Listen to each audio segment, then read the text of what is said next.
This was my first business, so I really had no idea how to start a cleaning business coming into this. At first, I just went online. I went on Facebook and I tried to figure things out there, but I got pretty overwhelmed at the amount of information out there.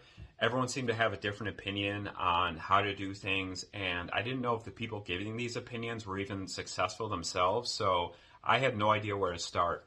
But then I found the Profit Cleaners podcast. And I was like, man, these guys are where I want my business to be. I saw how successful they were. And so I decided to learn everything I could from them.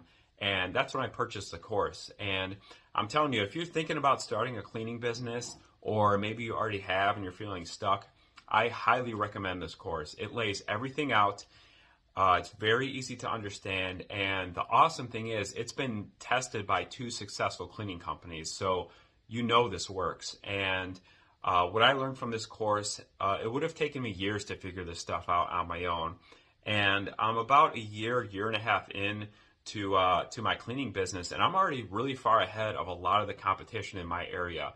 I have a bunch of 5-star reviews. I'm getting phone calls without even advertising now. And so I wouldn't be where I am without this course. So I highly recommend this course.